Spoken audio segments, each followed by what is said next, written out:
Assalamualaikum dan salam sejahtera. Saya Nazri Kahar. Ini agenda Awani malam ini.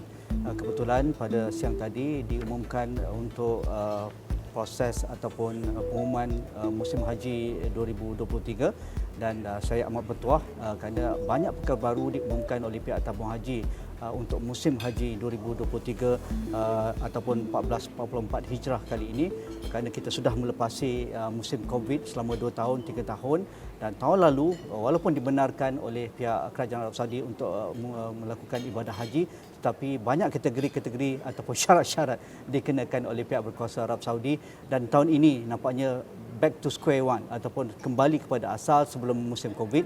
Jadi tabung haji akan bersiap siaga dengan lebih rapi, tetapi mungkin ada perkara-perkara yang tertentu, terutamanya melibatkan kos yang menjadi tumpuan dalam musim haji 1444 Hijrah ataupun 2023 masih kali ini. Jadi saya bersama Datuk Seri Said Saleh Said Abdul Rahman. Terima kasih Datuk Seri, pengarah eksekutif haji bagi tabung haji. Datuk Seri, mungkin nak sebagai permulaan lah, mengapa misi haji 2023 ini mungkin berbeza sedikit, ataupun apa yang boleh Datuk Seri katakan selepas kita melalui selama 3 tahun yang agak muram bagi musim haji, hampir tidak dilakukan musim haji langsung pada 2020 ataupun 2021 dan kembali ada dengan syarat-syarat yang ketat pada tahun lalu. Jadi sebagai permulaannya. Baik, terima kasih. Apa yang kita dapat lihat bahawa pada tahun ini merupakan satu tahun yang agak istimewa, kerana sudah 2 tahun tidak ada haji kerana Covid, dan tahun lepas pun dalam keadaan suasana yang berbeza, kerana kota pun dikurangkan hingga ke 45%. Jadi suasana yang sekarang pada tahun ini, insya-Allah suasana akan balik seperti sebelum Covid, iaitu suasana dengan jumlah jemaah haji yang hampir 3 juta, dan kita sendiri daripada Malaysia juga akan membawa seramai 31,600. Jadi tahun ini merupakan tahun yang orang kata kembali kepada suasana yang sebenar hajinya itu. Walau bagaimanapun, dalam masa yang sama juga kita menghadapi satu lagi aspek, iaitu dari segi kos, di mana kos telah pun meningkat dari tahun demi tahun. Itulah menjadi cabaran kita pada tahun ini. Ya. Mungkin yang sudah mendengar pengumuman pihak tabung haji dan Datuk Seri mengumumkan pada siang tadi berkaitan dengan kos, apa yang membezakan untuk kos tahun ini dari kos yang ditampung oleh jemaah yang pertama, dan juga kos yang akan ditanggung oleh pihak tabung haji melalui dikatakan hafiz itu, dan apa yang membezakan dengan bayaran-bayaran untuk kos haji tahun ini berbanding tahun-tahun lalu ataupun berbanding pada sebelum Covid lagi? Baik, terima kasih. Saya rasa kita lihat dulu pada kos itu sendiri. Kos ini saya sebutkan sebagai perbelanjaan untuk kita menunaikan ibadat haji. Nak tidak, itulah dia bayaran yang perlu dibayar oleh seseorang untuk nak pergi haji, iaitu kos-kos berkenaan dengan penerbangan, penginapan, makan minumnya, dan juga pengangkutan di sana. Kemudian bayaran charge yang seperti visa, takaful, dan juga dari segi perkhidmatan di Arab Saudi, seperti puasasa, perkemahan, semuanya itu kos-kos itu adalah kos langsung haji, kos langsung yang dikenakan oleh mana-mana jemaah haji yang nak pergi menunaikan haji. Jadi siapa yang akan tanggung kos tersebut? Tabung haji ataupun para jemaah haji ataupun dalam nisbah-nisbah tertentu. Yang kedua ialah dari segi kos itu sendiri meningkat setiap tahun. Ianya mempunyai impak dari segi inflasinya. Inflasi yang meningkat setiap tahun, tak buat apa pun tetap meningkat inflasi dalam lingkungan 5% di Arab Saudi. Dalam masa yang sama juga dari segi percukaiannya, percukaian VAT itu sendiri. VAT yang dahulunya diperkenalkan pada tahun 2018 pada kadar 5%, sekarang ini sudah meningkat menjadi 15%. Maksudnya kemudahan yang sama, perkhidmatan yang sama, dahulunya sekian banyak dan sekarang ini meningkat dari segi bayaran kepada perkhidmatan tersebut.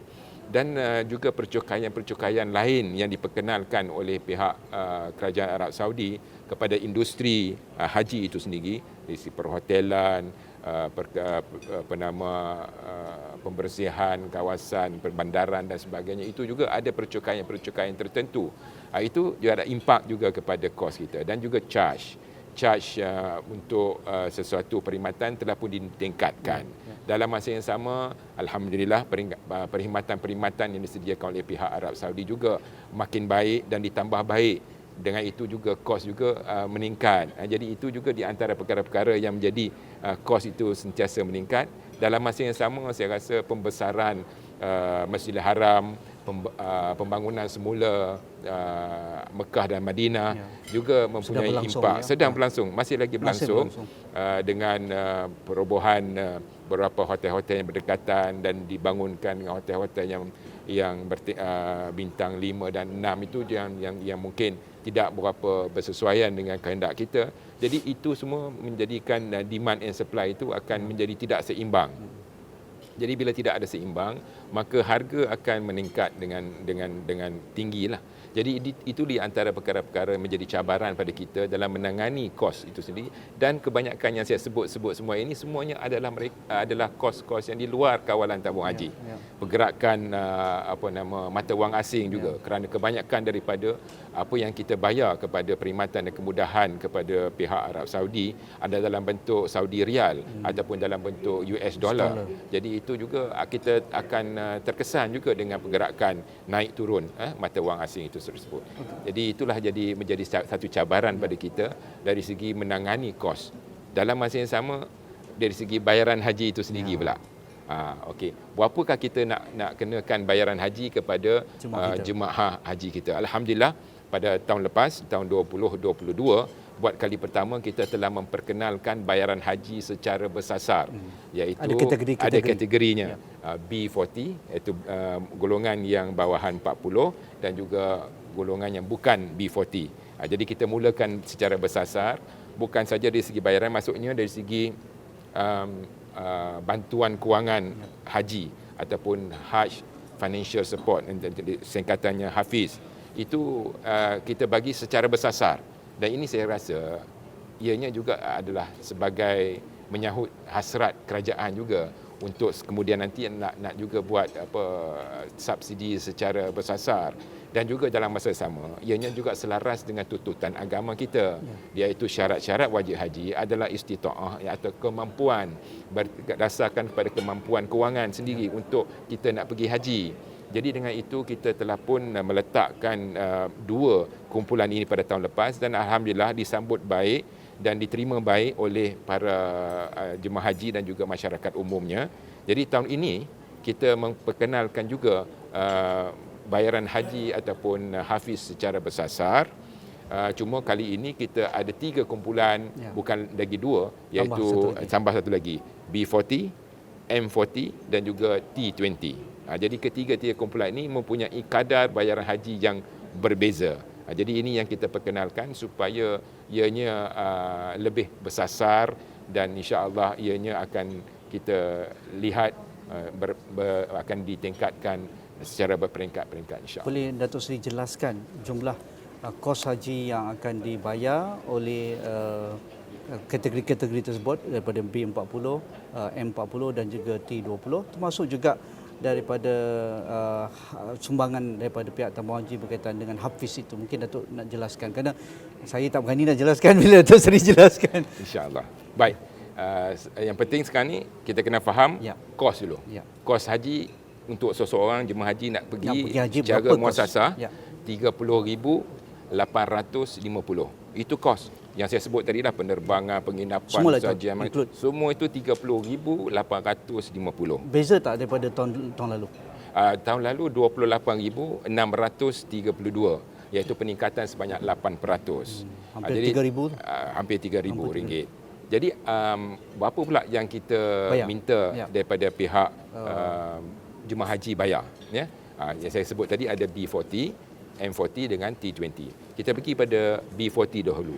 B40 kita naikkan sebanyak 1,000 daripada tahun lepas. Kalau tahun lepas dia bayar 10,980, tahun ni dia bayar 11,980 sebelum bantuan daripada kerajaan. Maksudnya daripada 30,850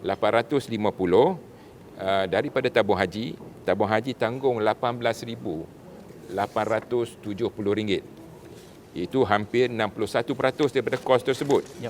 Jemaah haji sebelum bantuan kewangan daripada kerajaan 11,980. Alhamdulillah pada tahun ini, pada hujung minggu yang lalu, Yang Amat Berhormat Perdana Menteri telah pun mengumumkan bahawa kerajaan akan menanggung ataupun memberi bantuan kewangan kepada golongan B40, iaitu sebanyak RM1,000 seorang. Jadi dengan itu bayaran yang kita sebut tadi 11,980, tolak 1,000 balik bantuan daripada kerajaan, dia menjadi 10,980, iaitu sama dengan tahun lalu. Itu untuk B40. Berapa persen di dalam kategori yang akan ditawarkan surat mengerjakan haji dalam kategori B40? Baik, dari segi apa yang kita ada dalam database kita, kita anggarkan golongan B40 ini dalam 50%. Masih majoriti juga lah. Masih majoriti lah yang akan menikmati jumlah hafiz yang besar dan juga dalam masa sama bantuan daripada kerajaan. Yang kedua ialah golongan M40. Sekali lagi, kos haji kita 30,850 dan kita bagi hafiz ataupun bantuan kewangan sebanyak 14,870, besar tu iaitu 48%. 48%. Jadi dan pihak jemaah haji perlu membayar sebanyak 15,980, iaitu 52% daripada kos 30,000 tersebut. Jadi dia masih lagi adalah menikmati bantuan kewangan tu masih lagi. Berapa persen ni dalam kategori ini? Bantuannya ialah 48%. Kemudian kita memperkenalkan T20. Ini pertama kali kita buat. T20 ini selaras dengan hasrat tuntutan agama, iaitu mereka yang istitaah, yang mempunyai kemampuan kewangan seharusnya membayar sendiri kos untuk mereka menunaikan haji, iaitu 30,850. Jadi mereka kena bayar penuh tanpa ada sebarang bantuan kewangan daripada tabung haji. Jadi untuk D20 ini kena bayar 30,850. Jadi untuk kategori M40 dan juga T20 ini berapa peratus daripada kalangan jemaah kita yang akan mendapat surat tawaran? Okey. Untuk M40 dalam 48% dan T20 ini dalam 2%. Jadi mereka semua ni akan dapat surat tawaran itu. Kita sudah pun kategorikan mereka mengikut 3 golongan inilah. Jadi bila mereka mendapat surat tawarannya, di situ terteralah berapa jumlah bayaran haji yang perlu dibayarkan oleh mereka. Jadi adakah pihak tabung haji ada disertakan sekali dalam surat tawaran mereka itu ada perkara-perkara berbentuk sukarela misalnya untuk mereka tak naklah bayar subsidi ini, saya nak bayar separuh saja. Maksudnya saya nak tampung lagi lah, nak bantu juga tabung haji, nak kurangkan sumbangan hafiz itu. Ataupun mereka yang dalam kategori M40 ataupun T20 ini, mereka tidak mampu bayar. Mereka rasa, walaupun mereka rasa dalam kategori itu, mungkin dalam database tabung haji, tapi mereka rasa, banyaknya 30,000 ini, saya nak minta rayuan. Adakah ini ada disertakan dalam surat tawaran mereka? Baik, yang pertama ialah dari segi golongan B40, M40 dengan T20 ini, walaupun ianya daripada database kita, tapi kita membuat semak selang dengan semua agensi-agensi dan kementerian-kementerian di dalam kerajaan. Mereka mempunyai rekod-rekod tertentulah dari segi skim-skim tertentu ataupun dari segi bayaran-bayaran tertentu yang mereka ada urusan dengan kerajaan. So daripada situ telah pun ada kategori untuk mereka ini, sama ada B40, M40 ataupun T20. Kita ambil daripada situ Tabung haji tidak menentukan mereka ini dalam kategori mana, tapi kita mendapatkan semak selang daripada agensi-agensi ataupun database yang sudah sedia ada dalam kerajaan. Itu yang pertamalah. Jadi dengan itu apabila mereka mendapat surat tersebut, mereka patutnya membayar ikut apa yang telah pun ditetapkan. Tapi ada ruang untuk rayuan dan sebagainya? Mereka boleh merayu, tetapi saya rasa kita sudah pun menetapkan mengikut pada semak selang yang telah kita buat itulah. Jadi itu yang pertamalah. yang perlu diberi perhatian oleh para jemaah haji itu Tentu sendiri. saja tadi dalam briefing itu ada dinyatakan bagi kategori ini juga ada ruang-ruang untuk mereka memohon untuk menambah bayaran. Kalau mereka rasa mereka mampu membayar, kalau mereka dalam kategori M40 ataupun M40 itu 15,980, tetapi mereka rasa mereka nak tolong jemaah haji yang lain ataupun menolong tabung haji, mereka nak mampu, mereka nak membayar 20,000 misalnya, tambahlah dengan pasangannya setiap 5,000, mungkin tambahan lagi 10,000. Adakah ini dibenarkan ataupun bagaimana? Okey, alhamdulillah, soalan yang baik. Tahun ini kita memperkenalkan ruang sebegitu rupalah. Jadi saya ingin ingatkan pada para jemaah haji kita, bila dapat surat tawaran haji tersebut, walaupun memang dalam keadaan gembira dan cukup teruja, tapi tengok jugalah muka surat di belakang tu ada lagi. Kali ini panjang sikit. Panjang sikit. Jadi ada ruang untuk mereka untuk membayar lebih daripada apa yang sepatutnya. Kata contohnya B40, dia bayar 10,980, tapi kos sebenarnya 30,000. Di antara 10,980 dengan 30,850 ada satu jurang yang cukup besar, iaitu 19,870. Jadi mungkin atas kesedaran mereka ataupun mungkin atas keikhlasan mereka untuk mereka nak pergi ini, orang kata perjalanan haji ini sekali dalam seumur hidup mereka, pergi dengan suami dan isteri secara pasangan. Jadi mereka rasakan apa salahnya kalau mereka mungkin nak bayar lebih. Bukannya 30,000 mungkin tak mampu, tapi mungkin mereka boleh bayar dalam jumlah mungkin 13,000, 15, 20, 21,000. Kalau mungkin mereka bayar atas dasar kesedaran mereka bahawa asasnya istita'ah tu, kemampuan tu, patutnya bayar sepenuhnya. Tapi telah dapat bantuan daripada tabung haji, dapat bantuan daripada kerajaan sebanyak sekian banyak. Jadi mungkin dia orang nak bayar lebih sikitlah bagi orang kata perjalanan mereka semua dipermudahkan, perjalanan mereka diredai, diberkati, mungkin dari segi haji mereka lebih mabrur, lebih dipermudahkan segala urusan-urusan mereka, dan juga secara kewangannya mereka juga secara tidak langsung dapat membantu rakan-rakan yang lain untuk pergi haji, dan juga membantu tabung haji sendiri dari segi kedudukan kewangan tabung haji, dapat mengurangkan dari segi bantuan kewangan haji, dan dalam masa yang sama mereka masih lagi dapat pergi haji dalam keadaan yang sempurna, insya-Allah.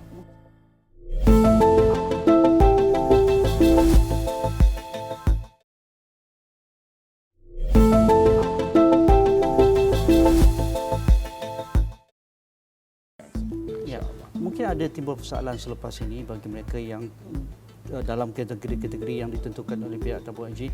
Adakah ada sudut perkhidmatan akan berbeza ataupun sama dalam konteks bagi jemaah haji muassasah ini? Kerana dah ada kategori ini, kena bayar 10,000, ada bayar 15,000, ada bayar 30,000. Alah, kalau macam ini sama, saya fikirlah nanti mungkinlah persoalan-persoalan jadi tak adil bagi mereka dan sebagainya. Jadi mungkin Datuk Seri nak jelaskan. Baik, saya boleh sebutkan di sini bahawa mereka semua ini tak kiralah yang bayar 10,980, 15,980, 30,850, mereka semua ni pergi haji melalui muassasah. Dan muassasah kita hanya ada satu standard, satu standard atau maksud satu tahap perkhidmatan dan kemudahan yang sama. Yang membezakan mereka ialah bayaran mereka atas dasar eligibility ataupun dasar kemampuan mereka. Itu sebab mereka bayar lebih. Tetapi mereka nak pergi ini ialah satu package yang sama, iaitu package muassasah itu dalam bilik yang sama. Mungkin ada orang yang B40, orang yang M40 dan T20. Saya rasa dengan itu, saya rasa semangat haji itu pun apa orang kata, dihidupkan juga. Maksudnya tak ada timbul perkhidmatan yang berbeza lah. Tidak ada. Itu kena jelas itu. Yes, insya-Allah. Tidak ada perkhidmatan yang berbeza, dan yang lebih penting di sini bahawa mereka pergi sebagai jemaah haji Malaysia dan mereka dapat membantu antara satu sama lain, insya-Allah. Dari sudut kelestarian hafiz ataupun kos perkhidmatan yang ditampung oleh pihak tabung haji ini untuk mengerjakan haji ini semakin tahun semakin meninggi. Daripada graf yang ditunjukkan oleh Datuk Seri itu agak di luar kawalan kita, betul, tetapi dari aspek keadilan, dari sudut aspek kemampuan itu. Jadi adakah ini juga akan menjadi analisis tabung haji ataupun kajian seterusnya untuk tahun-tahun mendatang? Kerana apabila kos yang terlampau besar ditampung oleh kos bantuan keuangan haji dan kos haji yang sebenar masih tidak meningkat yang ditentukan oleh pihak kerajaan, khususnya tabung haji 10,000 dan juga yang mendaftar itu. Jadi adakah ini suatu yang lestari ataupun Datuk Seri sedang pening kepala dan rakan-rakan di tabung haji untuk memikirkan tahun-tahun depan dan sebagainya? Saya rasa apa nama rajah yang kita tunjukkan tadi daripada tahun 2001 sehingga tahun 2022 ini sebenarnya amat menggusarkan kita lah dari segi, kalau kita tengok dari segi kos meningkat begitu mendadak, tetapi dalam masa sama bayaran haji itu tidak mencerminkan kenaikan yang sepatutnya. Jadi saya rasa itu sebabnya kita sudah sampai masanya untuk kita melihat dengan lebih serius dari segi bayaran haji dan bagaimana kita boleh mengolah satu struktur yang lebih formula baru supaya jemaah haji masih mampu pergi haji, win-win situation, dan masa sama juga tabung haji sendiri dari segi kelangsungan kedudukan kewangan tabung haji akan dapat teruskan. Ada juga di kalangan pendeposit apabila isu haji ini timbul, Datuk Seri, merasakan mereka juga ada hak untuk dapat bantuan hafiz ni walaupun mereka tidak pergi haji pada musim itu, kerana mereka menjadi pendeposit dan duit keuntungan tabung haji itu disalurkan kepada hanya 31,000 orang yang mendapat peluang untuk pergi haji tabung saban tahun. Jadi di mana jawapan tu, Datuk Seri? Betul, itulah yang kita rasakan perlu ada kesedaran di sini. Di mana sebenarnya duit yang kita ada dengan tabung haji ini ialah duit deposit 8.8 juta mereka yang menyimpan dengan tabung haji sebanyak 88 bilion ringgit ini harus diurus dengan baik, ditadbir dengan baik, dan dalam masa yang sama tidak boleh dengan semudah itu memberi bantuan kewangan kepada satu golongan yang tidak begitu ramai, hanya 30,000, tetapi mengambil jumlah yang begitu besar. Jadi itu sebabnya kita kena lihat balik satu situasi di mana kita ada satu had kepada berapakah sebenarnya jumlah yang boleh kita daripada dana pendeposit, dana pendapatan kita ini. Berapa banyak yang kita boleh bagi pada hafiz dan selebihnya kita nak bagi pada agihan keuntungan setiap tahun. Pendeposit 8.8 juta ini. Jadi yang untuk 30,000 ini kita harus ada had dari segi RM-nya dari segi peratusan atau nisbah ke atas jumlah dana saiz yang kita ada. Jadi ini sedang dikaji dan insya-Allah sedang diusahakan insya-Allah. Tapi yang penting di sini pada tahun lepas dan tahun ini sudah mula pergerakan untuk momentum itu ada dah. Datuk Seri, untuk bergerak ke hadapan juga bagi dari aspek kelompok B40 ini. Adakah B40 ini apabila akan ada syarat baru pada setiap pendeposit untuk pergi haji ini, mereka perlu daftar dari sudut pendapatan juga mereka. Kerana apabila nak pergi haji, kena tengok pendapatan pula. Yang masa pendaftaran haji tak ada pula tulis saya B40 ke M40. Jadi itu dah mula timbul juga persoalan di kalangan para pendeposit juga. InsyaAllah. Saya rasa tabung haji sedang melihat secara menyeluruh lah. Semua faktor inilah. Dan semua faktor termasuklah pendaftaran haji, bayaran pendaftaran haji itu sendiri yang telah ditetapkan pada tahun lama sangat awal tak revise lagi sudah, tidak direvise, dan sebenarnya bayaran pendaftaran haji ini sebenarnya adalah berkait rapat dengan kos haji. Pada ketika itu kos haji tidak begitu besar. Jadi sekarang ni kos haji terlalu tinggi dan 1,300 yang digunakan untuk mendaftar haji itu lebih rendah daripada 5% daripada kos sebenar.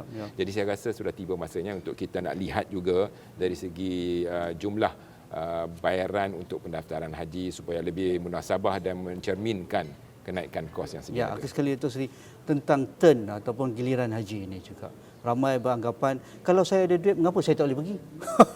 Senang je soalan mereka kan. Saya boleh bagi 30,000 pada tabung haji, tapi kena ikut turn juga. Jadi ada komen tentang giliran ni. Bila agaknya munasabah lah kita boleh dapat angka-angka tahun yang munasabah untuk pendeposit kita?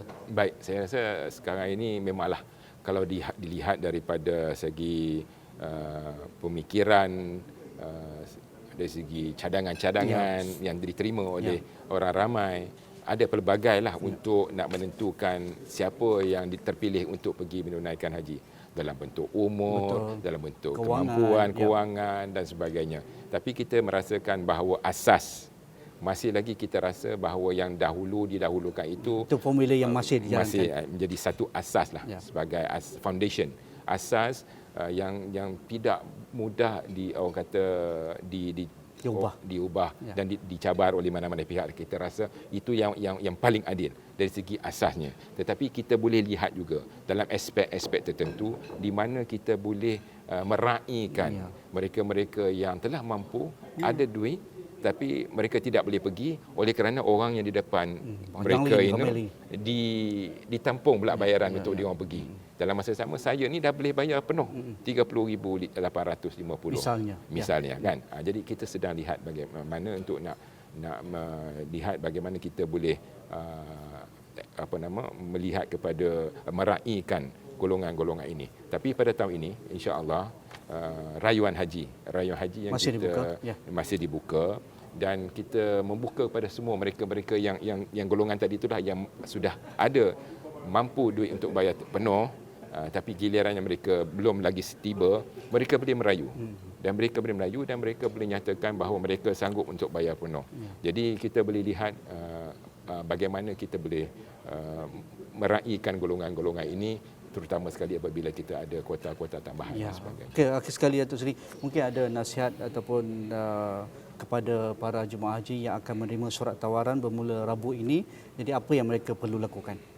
Baik, para bakal haji, insya-Allah pada tahun ini tabung haji akan mengeluarkan surat tawaran mulai pada 22 hari bulan Mac, hari Rabu ini. Jadi saya selagi-lagi mengucapkan tahniah dan saya mengharapkan bahawa semua tuan-tuan dan puan-puan memberi perhatian yang serius kepada tawaran ini, kerana tawaran ini hanya datang sekali dalam seumur hidup. Jadi saya harap bahawa dalam surat tawaran itu telah pun dinyatakan beberapa syarat-syarat. Di antaranya mereka hendaklah menjawab segera, iaitu dalam tempoh 7 hari bekerja. Tapi bagaimana mereka nak dapat surat tawaran ini? Tidak lagi kita hantar secara pos. Jadi tak payah tunggu di dalam peti surat, memang tak ada. Kita melalui apps Tijari. Jadi semua para jemaah haji hendaklah muat turun apps Tijari ini supaya dapat lihat mereka surat tawaran tersebut dan mereka juga menjawab surat tawaran itu secara tijari juga. Ya, jadi bila mereka dapat surat tawaran itu, yang pertama hendaklah mencukupkan wang bayaran haji dalam akaun mereka. Jadi kalau yang pertama, baik cukupkan kewangan mereka dalam akaun tabung haji mereka secukup yang bayaran haji yang kita minta lah nanti. Ikut kategori mereka lah. Itu ikut kategori mereka. Yang kedua, membuat pemeriksaan kesihatan. Itu juga perlu dibuat dan lulus sebelum menjawab dalam tempoh 7 hari bekerja itu. Jadi kenalah pergi ke medical check up di klinik-klinik dan hospital-hospital, sama ada kerajaan ataupun swasta yang telah pun diiktiraf oleh Kementerian Kesihatan Malaysia, dan boleh lihat list senarai tersebut dalam website tabung haji. Jadi itu yang kedua. Dan ketiga, jangan lupa jawab dalam tempoh 7 hari bekerja lah. Itu yang penting. Kemudian yang seterusnya ialah hadir kursus-kursus yang dipanggil oleh tabung haji lah, supaya meningkatkan lagi ilmu dan kefahaman mereka tentang haji, dan juga pastikan mereka mempunyai pasport antarabangsa Malaysia. Itu juga penting untuk mereka nak pergi haji. Nanti kita akan beritahu kemudian pula bila kita akan minta untuk pasport itu diserahkan kepada tabung haji. Jadi sediakan semua itu. Ya, saya rasa itu jelas bagi para jemaah dan juga bagi umat Islam yang menunggu-nunggu bilakah giliran mereka. Pastinya inilah masanya, dan hari Rabu 22 hari bulan Datuk Seri akan surat-surat tawaran yang akan diletakkan di apps Tijari. Anda boleh cek di situ dan bagilah respon seperti mana yang dimaukan oleh pihak tabung haji yang dikatakan oleh Datuk Seri tadi. Terima kasih Datuk Seri. Terima kasih sekali lagi atas masa yang diberikan. Mungkin penjelasan itu dapat membantu anda memahami apa yang dimahukan oleh pihak tabung haji tentang proses-prosesnya dan juga bayarannya. Jadi itu saja bersama saya pada malam ini. Terima kasih Datuk Seri sekali lagi. Datuk Seri Syed Saleh Syed Abdul Rahman, Pengarah Eksekutif Haji bagi pihak tabung haji. Sekian, Assalamualaikum, kita jumpa lagi.